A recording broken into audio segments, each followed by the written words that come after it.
How good's this, eh? And how good's this Ironman awning? So I had the Kings 270 before. Here's my thoughts. So look, the Kings is definitely cheaper. There's no denying that, right? But like anything, if you want decent quality, you got to spend decent money.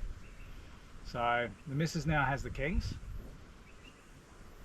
Would I bag it? Nah, it's a good awning.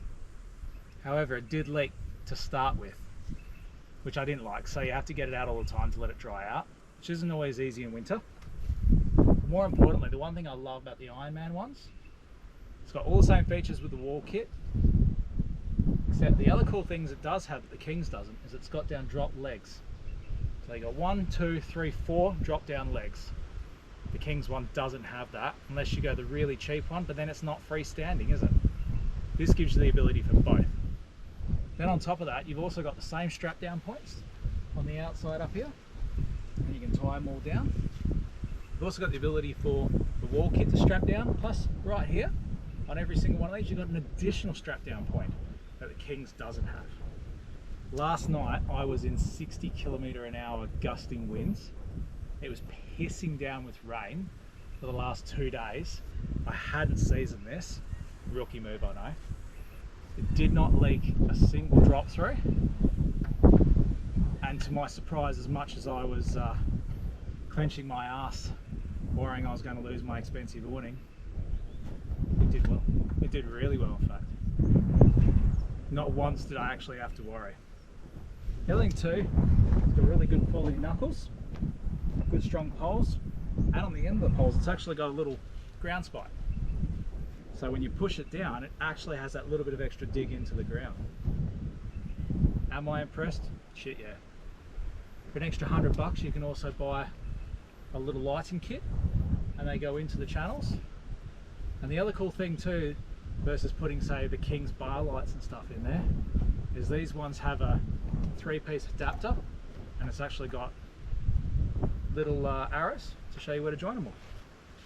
That locks them together and it's got 3 colour modes. It's got yellow for bugs, it's got bright white light, and then it's got a medium light. And you can also dim them. Is that an advantage? For me it definitely is, especially with the kids and me not being good with Aussie bites. We seem to welt up a lot. Would I suggest going out and spending the money to buy this versus a Kings? The first thing I'm going to say to you is, what's your budget?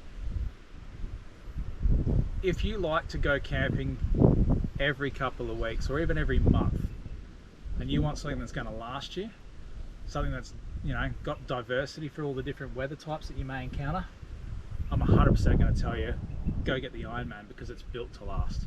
It's good quality product.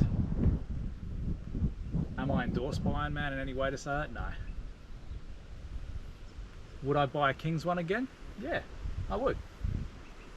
If I was going out camping every few months, I wasn't going in very windy conditions, and I was going somewhere where I just wanted shade to put up for the kids to play under, or the missus and me to sit under, 100% I'd go to Kings. It's a cheaper alternative and I don't use it all the time. But if I want something that's robust, something I'm going to use a lot, like me, with my setups and how I travel, you can't go past this. And if I was to put this into a perspective versus the Bushwhacker and all the rest of it, yeah, look, there's so many different types and there are good quality other brands out there, but this is also a really, really good priced alternative to them.